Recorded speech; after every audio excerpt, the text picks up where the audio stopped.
Hello, good morning. Okay, so let's go ahead and get started. Happy Tuesday? Happy Tuesday. If you don't know what this is a live session to be able to come together to really set the mind, ground oneself, put some intention out there for what you want for the day, and then really get prepped to be able to go out and execute everything that you set your mind to. Following the Empowered Day method means each night before we start the day, we've planned out the day. I have a planner called the Empowered Day Planner, which seems to be an emergency of some kind. And filled out correctly means we've already thoughtfully worked out our morning routines, what we actually want to be doing. So the action steps, the habits, a lot of people really struggle with the morning. Some people don't. Some people are morning people. I'm not that person. Some people are night owls. I happen to be one of them. My brain lights up at like 10 p.m. Obviously, that's not productive in today's world because you got to be up, things happening by 8, 9 a.m., right? So staying up super late into the evening doesn't really support that. So especially if you want to get between 7, 8 hours of sleep, as per recommended, and up at 5 to be a part of the 5 a.m. club. Now, you may not want to, and that's totally cool. I have been loving these mornings, getting up at 5, having and pouring a cup of coffee, setting up a complete studio, which if you could see it, you would know, and just really hitting the ground running. My productivity has increased exponentially. Personally, I've gone through different phases, especially as an entrepreneur, doing things on my own timeline, where I've, gotten to work still by 8, 9, but had less of the morning prepping, the morning mindfulness, the morning type routines, and also still being up because I'm a night walker. So I love walking at night. And getting up has, I don't know, I just have a lot more clarity. And honestly, I'm just getting way more done. I think it gives you some time to, rather than just jumping into work, you're there. If we just think we're going to suddenly start doing something and we're not taking action step to actually go do those things. So for example, your morning routine, what do you do? In what order? In the planner, there is a section that actually shows you where you can plan out your morning routine, walking you through step by steps. In fact, when I first became an entrepreneur, I had to create this system for myself. And I tell you, it was chaotic, me just writing out everything that is in this planner, okay, to be able to help me stay structured. If you know your Enneagram or your Myers-Briggs, I'm an Enneagram 7 Wing 8, ENFP. So, we love spontaneity and routine, spontaneity. Routine comes, even though we love it, because it does help us be productive with that structure, it's also a lot more difficult to stick to than, say, somebody with the J in their Myers-Briggs, right? Who really likes routine and are good with sticking to a very specific structure. So I've built structure that allows for flexibility. And in doing that, what does your morning routine look like? What are the action steps that you're going to take to be able to get you ready and out the door, or ready and at your desk, prepared to be able to execute exactly what you're wanting to work on? So other things, visualizing. Let's talk about visualizing today as the main focus. So we set up a routine. Now, for me, some of the strategies that I've done to be able to see myself doing different things, because the routine has looked very different. Right now, I'm currently a nomad. I travel all the time. It wouldn't be an exaggeration, and maybe even an understatement to say I've been in something like 80 cities in the last couple of years, over 3 continents. So you imagine the changes in the time zones. So just that in and of itself has been very difficult to maintain a certain routine. But when you put in hard structures, like, for example, meeting here at 5:30 for 15 minutes each morning, that really allows for I've got this hard checkpoint that I have to get up for. So in thinking about how to actually execute, there have been a couple of different ways I've executed practicing morning routines in the past. One is just writing out what would my ideal morning routine look like, right? And that's in the planner. Check by check. What does that look like? You go to the bathroom, you go to the kitchen, you do this, you do this, you do this. And it has a certain order of operations that's going to be most helpful to you. So you get up. What's the first thing that you do?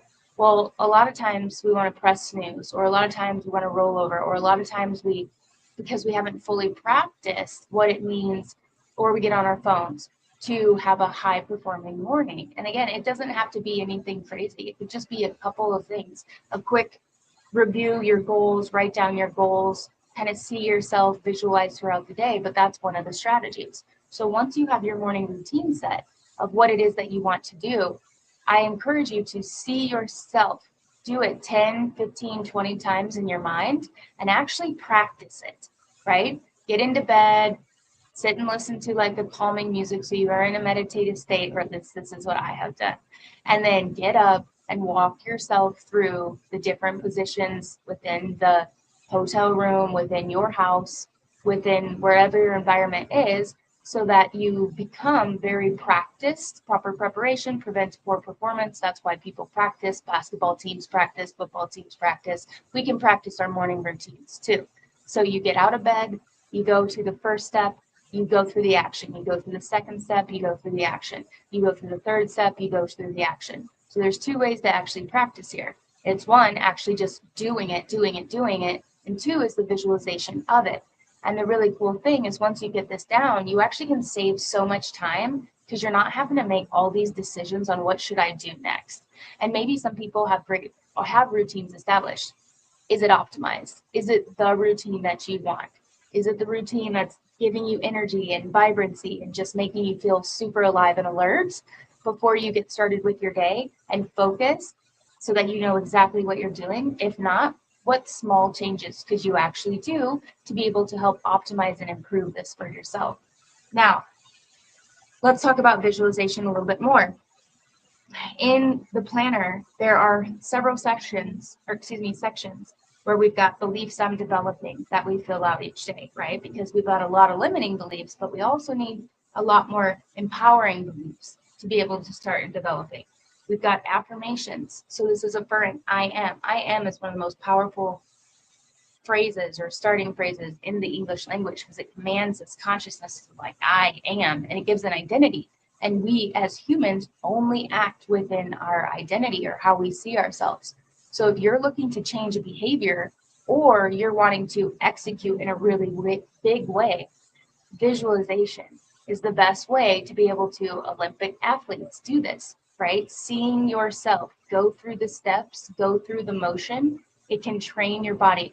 I once heard about this study, I don't know the actual details of it, but where if you were to just visualize yourself lifting weights in the gym, that actually has an effect on muscle growth just by stimulating the brain and not actually doing any resistance exercise. Now, I don't remember the details of this, so don't hold me 100% to it. I just remember hearing that on a podcast and just thinking like, okay, so I could actually just visualize myself to big muscles. All right. Obviously, that's not the way forward, but I think it's pretty profound to be able to demonstrate the idea that if we can see it and we believe it, we can achieve it. And the way that we start to believe it is by seeing ourselves do it over and over and over again, because what is confidence? Confidence is gained. Confidence comes from actual execution, right? To be able to do the thing you say you can do. Well, if you can visualize yourself into this and you can see yourself, don't you think that's going to help you just a wee bit feel more confident in actually taking actions to do it? So one strategy here with visualization is to just sit back in a very relaxed state and walk yourself through your day. So you've already done your morning routine, or up until now, we have just a few minutes left together. You've already gotten yourself to here. Where do you go from here? we're actually going to do, yes, we still want to journal. This session can go far beyond. We're taking 15 minutes. I'm going to sit here and do my stuff after. But we're going to have a little visualization. So visualizing yourself. So from here, you get up, you go back to wherever you are, depending on your time zone. Right now we are in PST, so Pacific Standard Time. Actually, I think it's daytime. I had to Google yesterday the difference between the two. So PDT at the moment. Where do you go from here? You go in, you have fill in the blanks. You get ready for work, you're ready to sit down. Now you're laying out your goals, you're back here, maybe you've gone for a walk, some kind of movement. What have you done for movement? Is it go to the gym? Is it a class? Some days we're just too exhausted to actually go to the gym. Our bodies, maybe if you're a female, you're in your cycle, and therefore you have just more exhaustion. So what could be the movement that you're going to do to energize for the day? Maybe it's a swim, maybe it's a walk. We're out here under the sunlight this morning. Now you've gotten ready. Now you're meeting up here with me again at 7:45. At 7:45, we're going through our goals. How many outreaches? Again, that goal setting session is for revenue generating professionals where your livelihood depends on your ability to perform. So how many reach outs are you doing? How many follow-ups are you doing? How many texts are you sending? How many? Watch yourself go through the action steps. You've goal set, you've realigned, you've set some intentions. Now you're on, maybe it's your first, if you're out of work, you have your first energizing morning sales call. Maybe if you're with yourself, our 7:45 session was your energizing sales call. Maybe from there you go on to make the first 10 calls and you slowly just walk yourself step by step, hour by hour. When do you take some energizing breaks? When can you throw a quick breath work in there? When can you take a jump rope and do some jump roping to re-energize for just a minute? There's a lot of things and activities we can do integrated into our workday that actually get our blood flow, get us excited, get us going, so that we're not losing energy throughout the day. I think that's really key. If you do get tired, do you have a space where you can go take a 10-minute power nap? So I'm telling you, there's power in power naps. Your afternoon, maybe you're coming for our 12:45 reset. Now you pitch your afternoon. What's your afternoon look like? See yourself picking up that phone, making those phone calls. Now we've met for 4:45 for our reflection section and planning for next day. Okay, what do you do after that? When are you getting your workout in today? When are you going to spend time with your family or your friends? When are you going to work on your hobby or your extra business? And go until we meet again in the evening. So you see, visualizing. You've been already seeing yourself doing the day before the day has even started. Do you think if you did that every day, you would have even 1% more gain in the outcomes that you had hoped to accomplish? I think you probably would. So let's go ahead now, spend a couple minutes filling out our planners. If you don't have a planner, maybe you have a journal. Write out the steps of your morning routine that you'd like in that journal. That'll be great.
All right, my friends, that is today. So go ahead and continue journaling, continue filling out your planner, continue visualizing whatever you need to do to optimize your state. In here, there are some options: meditation, visualization, breathwork, sunlight, shower. Do one of those. Cold showers, not just a shower, cold shower to really energize the system. So remember, it's been a great day. Let's meet again at 7:45 to go over our goals. But until then, remember, your life, your journey, your choice. Go confidently in the direction of your dreams and live the life you've imagined. Have a wonderful day.